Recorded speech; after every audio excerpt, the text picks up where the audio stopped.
অতল সমুদ্রের মাঝখানে জ্যান্ত কবর দেওয়া আর এই মাস্টারমাইন্ড কয়েদির সাথে মাইন্ড গেম খেলা দুটোই সমান বোকামি। অহংকারী ওয়ার্ডেন প্ল্যান করেছিল সমুদ্রের বুকে ঘেরা এক দুর্ভেদ্য নরকে বন্দি করে তাকে চিরতরে পচিয়ে মারবে, কিন্তু সে ভুলেও বুঝতে পারেনি যে যার মগজে ঘুরে জেল ভাঙার নিখুঁত সব মাস্টার প্ল্যান, তার কাছে অ্যালকাট্রাস জেল জাস্ট একটা তাসের ঘর। তো চলো আর দেরি না করে শুরু করি একটা masterpiece movie explanation, escape from অ্যালকাট্রাস, যেখানে সামান্য চামচ আর রেইনকোট দিয়ে শুরু হবে ইতিহাসের সবচেয়ে ভয়ঙ্কর সার্ভাইভাল মিশন। সিনেমার শুরুতেই আমাদের সামনে হাজির হয় ফ্র্যাঙ্ক মরিস নামের এক ব্যক্তি। ব্যাংক ডাকাতি, চুরি এবং মাদকদ্রব্য রাখার মতো একাধিক অপরাধের দায়ে তাকে গ্রেফতার করা হয়েছে। তবে হ্যাঁ, সে রাষ্ট্রের টাকা বা জনগণের ট্যাক্সের টাকা চুরি করেনি। ব্যাংক চুরির এক মামলায় পুলিশ তাকে ধরে ফেলেছে, আর তার শাস্তি সোজা যাবজ্জীবন কারাদণ্ড। তাকে বন্দি করে রাখার জন্য নিয়ে যাওয়া হচ্ছে দুনিয়ার সবচেয়ে সুরক্ষিত কারাগার অ্যালকাট্রাসে। অ্যালকাট্রাস সাধারণ কোনো জেলখানা নয়, সমুদ্রের এক বিচ্ছিন্ন ছোট দ্বীপের উপর তৈরি করা হয়েছে এক দুর্ভেদ্য দুর্গ। আর ঠিক এই কারণেই অ্যালকাট্রাসকে দুনিয়ার সবচেয়ে সুরক্ষিত কারাগারের মর্যাদা দেওয়া হয়েছিল। এখানে সাধারণ অপরাধীদের জায়গা হতো না, এখানে রাখা হতো শুধু দুনিয়ার টপ লেভেলের সব ক্রিমিনালদের। কিন্তু এই দুর্ভেদ্য কারাগারের অহংকার খুব শীঘ্রই মাটিতে মিশে যেতে বসেছে, কারণ এই জেলে এবার এন্ট্রি নিয়েছে ফ্র্যাঙ্ক মরিস নামের সে মাস্টারমাইন্ড চোর, যে এর আগেও অনেকবার জেলের দেওয়াল ভেঙে নিখুঁতভাবে পালিয়েছে। তবে এবার অ্যালকাট্রাসের ভয়ঙ্কর নিরাপত্তা দেখে মরিসও ভেতরে খুব ঘাবড়ে যায়। কিন্তু মরিস তো দমে যাওয়ার পাত্র নয়, সে কোনোভাবেই তার পুরো জীবন এই জেলের ভেতর কাটাতে রাজি না। যে কোনো মূল্যে যত দ্রুত সম্ভব এই জেল থেকে তাকে পালাতেই হবে। জেলে পা রাখার প্রথম মুহূর্ত থেকেই মরিস পালানোর কথা ভাবতে শুরু করে দেয়। প্রথমে মরিসকে মাথা থেকে পা পর্যন্ত অত্যন্ত কড়াভাবে ফুল চেকিং করা হয়, তারপর তাকে ঢুকিয়ে দেওয়া হয় একটা সেলের ভেতর, লক করে দেওয়া হয় দরজা। ঠিক তখনই একজন গার্ড এসে মরিসের দিকে তাকিয়ে বলে, ওয়েলকাম টু অ্যালকাট্রাস। আর ঠিক এখান থেকেই শুরু হয় আমাদের আসল গল্প। হঠাৎ বিকট শব্দে একটা বেল বেজে ওঠে, আর ম্যাজিকের মতো সব সেলের গেটগুলো অটোমেটিকভাবে খুলে যায়। অফিসাররা চিৎকার করে সব বন্দীদের বাইরে আসার নির্দেশ দেয়। এই জেলার নিয়মকানুন আর শৃঙ্খলা এতটাই করা যে তা ভাবলে গা শিউরে ওঠে। বন্দীদের পরিষ্কার পরিচ্ছন্নতা থেকে শুরু করে একেবারে কাটায় সঠিক সময় সেলে যাওয়ার রুলস কড়াভাবে ফলো করতে হয়। পরদিন সকালে মরিস সহ সব বন্দীদের সেল থেকে বের করে লাইনে দাঁড় করানো হয়। এরপর তাদের নিয়ে যাওয়া হয় ব্রেকফাস্ট রুমে। পুরো পথ জুড়ে এবং খাবার ঘরে অসংখ্য কারারক্ষী কড়া নজর রাখছে বন্দীদের প্রতিটি নড়াচড়ার ওপর। এই দৃশ্য দেখে বোঝা যায় অ্যালকাট্রাসের নিরাপত্তা কতটা ভয়ঙ্কর। কারাগারে মরিসের প্রথম দিন। ডাইনিং টেবিলে তার সাথে বসেছিল লিটমাস নামের এক বয়স্ক বন্দী। নিরাপত্তা অজুহাতে বন্দীদের কোনো কাঁটা চামচ দেওয়া হয় না। মরিসের খাবার হিসেবে যে পাস্তা দেওয়া হয়েছে তা তার মোটেও খেতে ইচ্ছা করছে না। এটা দেখে লিটমাস তার পাস্তাটা চেয়ে নেয়। তবে মজার ব্যাপার হলো, লিটমাস সেই পাস্তা একা খায় না, টেবিলের নিচে লুকিয়ে থাকা তার এক গোপন পোষা ইঁদুরকে সে ওই পাস্তা খেতে দেয়। এই জেলের ভেতর মরিস যেমন বন্ধু পেয়েছে, তেমনি জুটেছে এক চরম শত্রু। তার নাম উলফ, বিশাল মোটা এক বন্দী, যে দূর থেকে অত্যন্ত জঘন্যভাবে মরিসকে উত্ত্যক্ত করছিল। কিন্তু মরিস সে একদম শান্ত, তার চোখে মুখে ভয়ের লেশ মাত্র নেই। সে এমন ভাব করছে যেন উলফ বলে কেউ সেখানে নেই।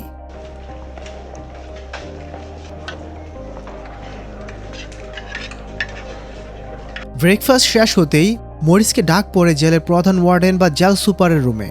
ওয়ার্ডেন তাকে পরিষ্কার জানিয়ে দেয় যে অ্যালকাট্রাস কোনো সাধারণ কারাগার নয়, এখানে নিয়ম কানুন অত্যন্ত কড়া। পালানোর স্বপ্ন তো মাথায় আনবে না, আর কোনো ঝামেলা পাকানোর চেষ্টা করলে তার শাস্তি হবে ভয়াবহ। ওয়ার্ডেনের টেবিলের উপরে রাখা মরিসের ফাইলে স্পষ্ট লেখা আছে মরিসের আইকিউ লেভেলের, অর্থাৎ সে একজন জিনিয়াস। এই জিনিয়াস মস্তিষ্ক নিয়ে মরিস অ্যালকাট্রাসে কি চমক দেখাতে চলেছে তা হয়তো খোদ ওয়ার্ডেনও কল্পনা করতে পারছে না। গোসলখানায় মরিস যখন গোসল করছিল, ঠিক তখনই সেখানে হাজির হয় সে মোটা উলফ। সে মরিসকে এই জেলের ভেতর তার নতুন সঙ্গী বানানোর জন্য নোংরা ফন্দি আঁটতে শুরু করে। উলফ ভেবেছিল মরিস একজন নতুন বন্দী, তাই তাকে খুব সহজে ভয় দেখানো যাবে। কিন্তু উলফের এই ধারণার চরম পরিণতি তাকে এভাবে ভোগ করতে হয়।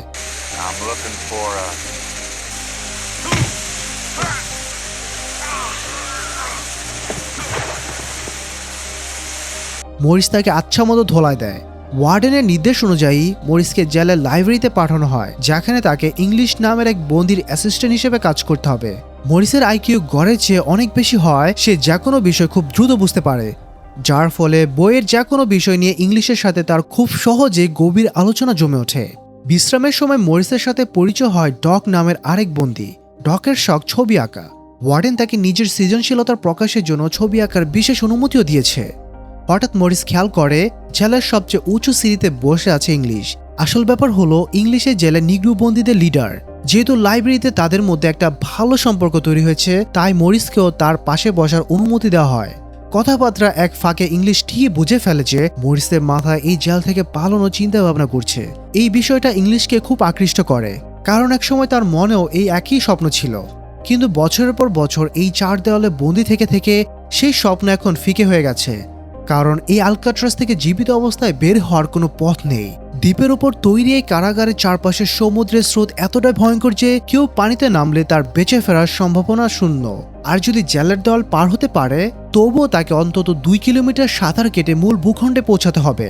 ধরে নিলাম মরিস খুব ভালো সাঁতারু এবং সে সমুদ্রের হাড় কাঁপানো ঠান্ডা সহ্য করতে পারবে, কিন্তু জেলের ভেতর থেকে সে বের হবে কিভাবে? অন্যান্য জেলের মতো এখানে কারারক্ষীদের নজরদারি সাধারণ নয়। এখানে প্রতি 3 জন বন্দীদের জন্য একজন করে পাহারাদার নিযুক্ত আছে। সেল থেকে এক মুহূর্তের জন্য নিখোঁজ হলেই সাথে সাথে ধরা পড়ে যাবে। তাই ইংলিশ মরিসকে পরামর্শ দেয় পালানোর এই চিন্তা মাথা থেকে চিরতরে মুছে ফেলো। রাতে মরিসের সেলে একজন কারারক্ষী এসে জানায় ওয়ার্ডেন তাকে নতুন ডিউটি দিয়েছে, কাঠের কারখানায় কাজ করার। তবে চিন্তার কিছু নেই, এই কাজের জন্য মরিস বেশ ভালোই পারিশ্রমিক পাবে, যা দিয়ে সে সেলের ক্যান্টিন থেকে নিজের পছন্দের জিনিস কিনতে পারবে। পরদিন সকালে মরিস লিটমাসের কাছে জানতে চায় এই ইঁদুর সে কোথা থেকে পেল। লিটমাস জানায় প্রতিটি সেলের ভেতর যে ভেন্টিলেশন বা বাতাস চলাচলের ছিদ্র আছে, ইঁদুরটা সেখান থেকে এসেছে, কারণ আমাদের সেলগুলো জেলের মূল ভেন্টিলেশন রুমের ঠিক নিচে অবস্থিত। হঠাৎ সেখানে রাগে ফুঁসতে ফুঁসতে হাজির হয় সেই উলফ। সে মরিসের উপর আগের দিনের অপমানে চরম প্রতিশোধ নিতে মরিয়া। পরিস্থিতি ব্যাগতিক দেখে মরিস নিজেকে বাঁচানোর জন্য দ্রুত তার জ্যাকেটটা খুলে আত্মরক্ষার প্রস্তুতি নেয়।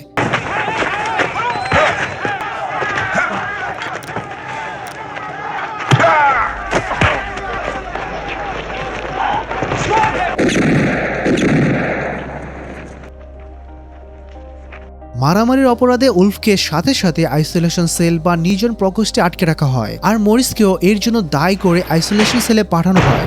টানা 1 সপ্তাহ সে অন্ধকার ঘুমট আইসোলেশন সেলে আটকে থাকে মরিস।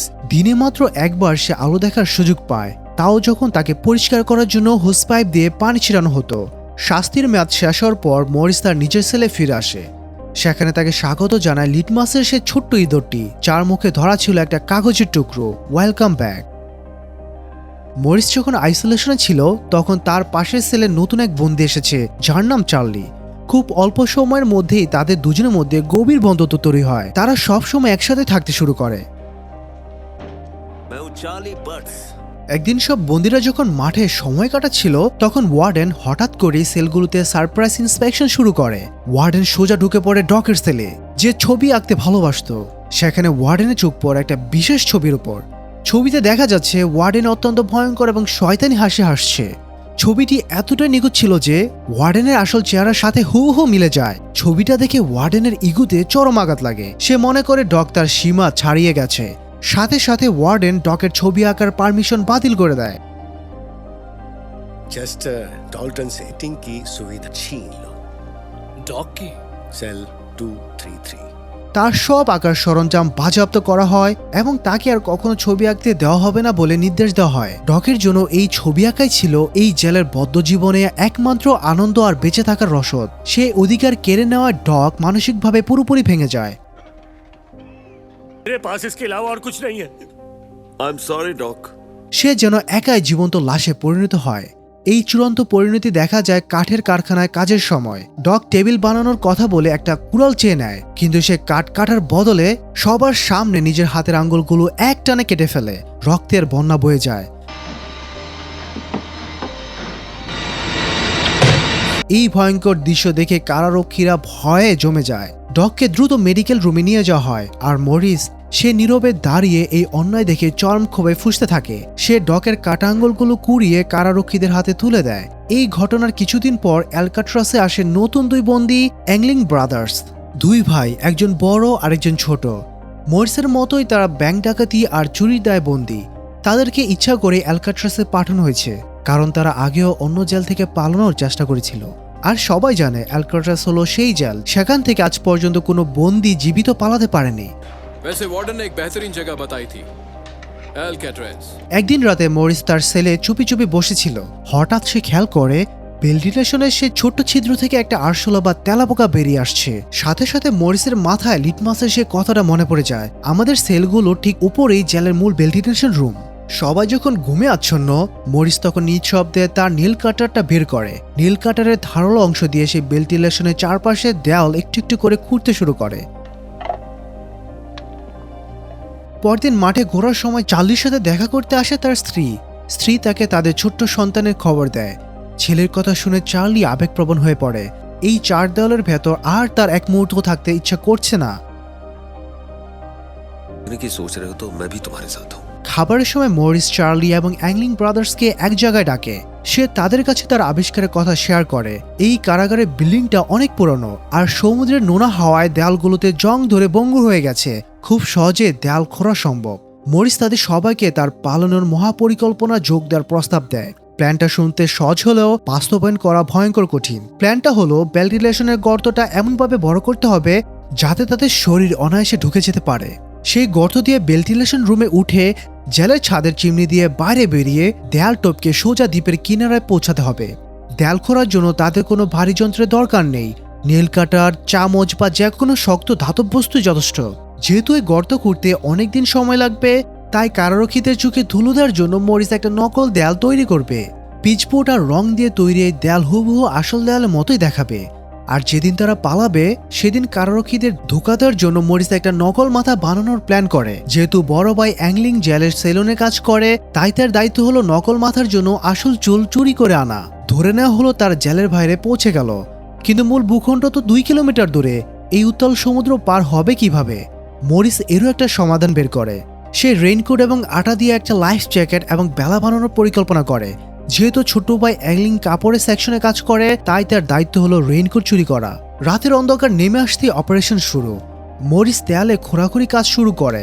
চার্লি বাইরে পাহারায় থাকে। কোনো কারারক্ষী আসতে দেখলে চার্লি শীষ দিয়ে সিগন্যাল দেবে। ঘন্টার পর ঘন্টা একটা ছোট্ট নেল কাটার দিয়ে দেয়াল খুঁড়তে খুঁড়তে মরিসের হাতের তালু ছিলে লাল হয়ে যায়। অসহ্য যন্ত্রণায় হাত অবশ হয়ে যায়। তাই পরদিন খাবারের সময় মরিস ঠিক করে সে দেয়াল খোঁড়ার জন্য আরো ভালো একটা হাতিয়ার বানাবে। সে ইচ্ছে করে তার খাওয়ার চামচটা ময়লা করে ফেলে, যাতে সেটা বদলে নতুন একটা চামচ নিতে পারে। এই ফাঁকে সে সুকৌশলে 2টি চামচ চুরি করে নেয়।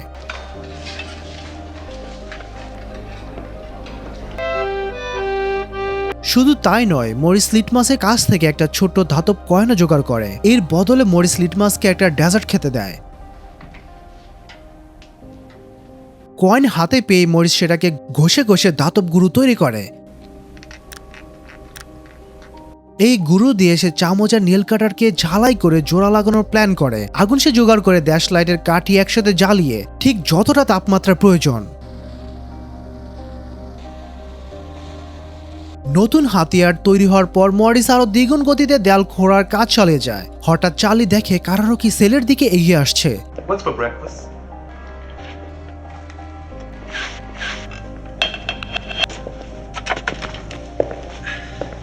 সে সিগন্যাল দেওয়ার জন্য শীষ বাজানোর চেষ্টা করে, কিন্তু দুর্ভাগ্যবশত সে ভুলেই গিয়েছিল যে সে তো শীষ বাজাতেই পারে না। যাই হোক, বিপদ কেটে যাওয়ার পর মরিস আবার কাজ শুরু করে, কিন্তু এইবার নতুন বিপদ। ভেন্টিলেশনের লোহার গ্রিলটা দেওয়ালের রডের সাথে এমনভাবে জোড়া লাগানো যে সেটা কোনোভাবেই খোলা যাচ্ছে না। তাই পরের দিন কাঠের কারখানায় কাজ করার সময় মরিস লোহার গ্রিলটা কাটার জন্য একটা কুঠালের মতো টুল তৈরি করে। Hold it. I made it for a close peg. কারারক্ষীরা তাকে চেক করার সময় একটা লোহার টুকরো পেয়ে যায়। মরিস ইচ্ছা করে ওটা ধরা দেয়, কারণ আসল টুলটা সে নিজের জুতোর সোলের নিচে আগেই লুকিয়ে ফেলেছিল।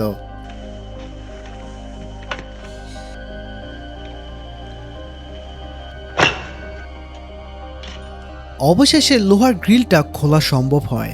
গর্তটা এত বড় করা হয়েছে যে এখন খুব সহজে একজন মানুষ এর ভেতর দিয়ে যেতে পারবে। এইবার মরিস তার প্ল্যান অনুযায়ী কার্ডবোর্ড দিয়ে নকল দেওয়াল তৈরি করে যাতে গর্তটা ঢাকা যায়। একই সাথে সে তৈরি করে সেই নকল মাথা ডামি।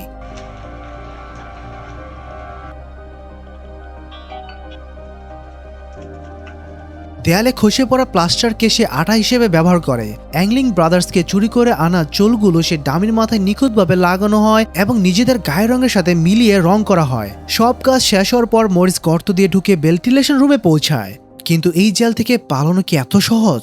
ছাদের চিমনি পর্যন্ত পৌঁছানোর জন্য মরিসের এমন একটা ড্রিল মেশিন দরকার যা দিয়ে সে উপরের শক্ত লোহার দরজাটা ভাঙতে পারবে।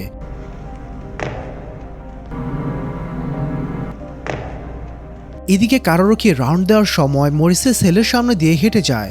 প্রথমে সে কিছু খেয়াল করেনি, কিন্তু হঠাৎ তার হাত থেকে লাঠিটা পড়ে যায়।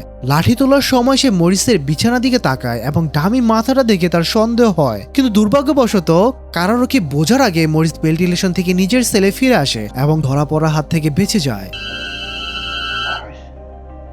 পরের রাতে মরিস আবার ভেন্টিলেশন রুমে যায়।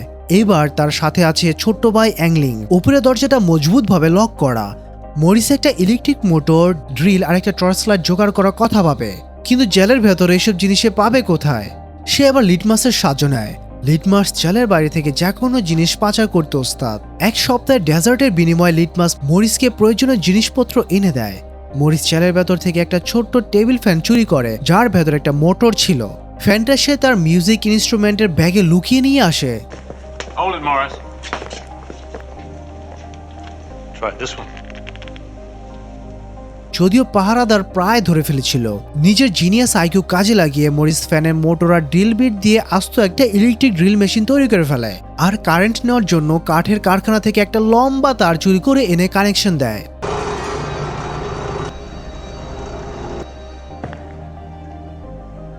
পরদিন দুপুরে ডাইনিং রুমে মরিস একটা সাদা ফুল হাতে নিয়ে বসে আছে। এই ফুলটা ছিল ডকের খুব প্রিয়। ডক কিছুদিন আগে হাসপাতালে চিকিৎসাধীন অবস্থায় মারা গেছে। মরিস তার স্মৃতির উদ্দেশ্যে ফুলটা যত্ন করে রেখেছিল, কিন্তু নিষ্ঠুর ওয়ার্ডেন এটা দেখে রাগে ফুলটা ছিনিয়ে নিয়ে পিষে ফেলে। ওয়ার্ডেনের এই অমানবিক রূপ দেখে লিটমাস প্রচন্ড উত্তেজিত হয়ে পড়ে। হঠাৎ করেই হার্ট অ্যাটাকে সেখানে লুটিয়ে পড়ে মারা যায়। Stretcher. অবশেষে আসে সে বহু কাঙ্ক্ষিত দিন। সব প্রস্তুতি সম্পন্ন। মরিস ইংলিশের সাথে দেখা করে তাকে বিদায় জানায় এবং ইংলিশের সেই কথাকে মিথ্যা প্রমাণ করার চ্যালেঞ্জ নেয়। যেখানে ইংলিশ বলেছিল এখান থেকে পালানো অসম্ভব। ইংলিশ চলে যাওয়ার কিছুক্ষণ পরই ওয়ার্ডেন হঠাৎ করে সারপ্রাইজ ইন্সপেকশন করতে শুরু করে। মরিসের ছেলে এসে ওয়ার্ডেনের নজর পড়ে ভেন্টিলেশনের গর্তের দিকে। মরিসের বুক ধরফর করতে থাকে, কিন্তু ওয়ার্ডেন এতই বোকা ছিল যে সে নকল দেয়ালের কারসাজি ধরতেই পারেনি।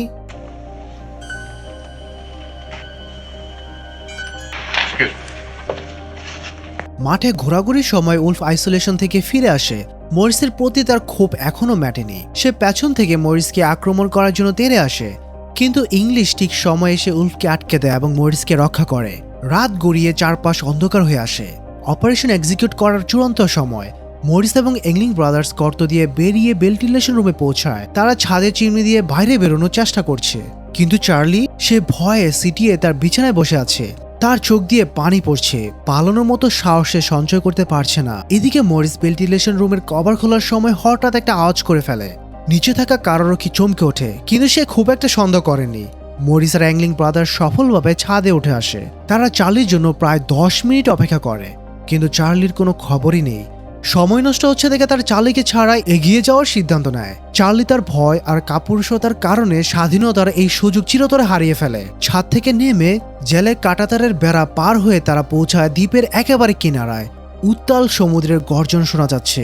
তারা দ্রুত চুরি করা রেনকোট দিয়ে তৈরি লাইফ জ্যাকেট ফুলায় এবং বেলার মতো তৈরি করে সাগরের ভয়ঙ্কর ঢেউয়ের মাঝে ঝাঁপিয়ে পড়ে।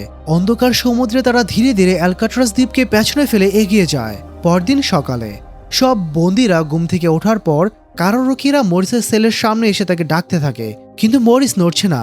কারারক্ষী কাছে গিয়ে যখন মরিসের মাথায় হাত দেয়, নকল মাথাটা গড়িয়ে পড়ে যায়। পুরো অ্যালকাট্রাস কারাগারে হুলস্থুল পড়ে যায়। এই অসম্ভব ঘটনা সবাইকে হতবাক করে দেয়। ওয়ার্ডেন সাথে সাথে পুলিশ আর আর্মিকে খবর দেয়। চারদিকে শুরু হয় চিরুনি তল্লাশি। কিছুক্ষণ পর সমুদ্রের পাড়ে একটা ছোট্ট ব্যাগ ভেসে আসে। ব্যাগের ভেতর ছিল অ্যাংলিং ব্রাদার্সের নোটবুক আর কিছু ছবি।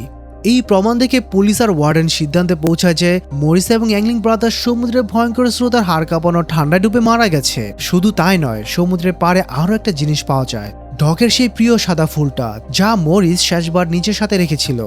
এই ফুলটা তাদের মৃত্যুর ধারণাকে আরো পাকাপোক্তা করে। তবে বাস্তবের ঘটনাটা একটু অন্যরকম। ফ্র্যাঙ্ক মরিস আর অ্যাংলিং ব্রাদার্স আসলে বেঁচে ফিরেছিল কিনা তা আজ পর্যন্ত কেউ জানতে পারেনি। এমনকি এফবিআই বছরের পর বছর তদন্ত করেও তাদের কোনো খোঁজ পায়নি এবং শেষমেশ ফাইল ক্লোজ করে দেয়। এখন প্রশ্ন হলো, তারা কি সত্যি বেঁচে গিয়েছিল? মরিস কি এতটাই বোকা ছিল যে সে সমুদ্রের স্রোত আর বিপদের কথা আগে থেকে হিসাব করেনি, নাকি এটা পুরোটাই মরিসের একটা মাস্টার প্ল্যান ছিল যাতে সবাই ভাবে তারা মারা গেছে? এই উত্তর হয়তো কেবল উপরওয়ালাই জানেন। কি রহস্যময় আর মাথা নষ্ট করা একটা এন্ডিং। এই সিনেমা আমাদের একটা দারুণ মেসেজ দেয় যে জীবনে যে কোনো পরিস্থিতিতে আশা বাঁচিয়ে রাখতে হয়। পরিস্থিতি যতই কঠিন বা অন্ধকার হোক না কেন, কখনই হাল ছাড়া যাবে না। নিজের লক্ষ্যের দিকে এগিয়ে যান যতক্ষণ না তা আপনার নীতি বা বিশ্বাসের পরিপন্থী হয়। তো এই ছিল আজকের মুভির এক্সপ্লেনেশন। যদি তোমাদের আজকের এই গল্পটি খুব ভালো লেগে থাকে তবে ভিডিওতে একটা লাইক কমেন্ট করবে আর সাবস্ক্রাইব করে রাখতে পারো নতুন ভিডিও সবার আগে দেখার জন্য। আমি আসিফ, দেখা হবে পরবর্তী কোনো দুর্দর্শ গল্পের সাথে। ততদিন পর্যন্ত ভালো থাকবে, সুস্থ থাকবে। আল্লাহ হাফেজ।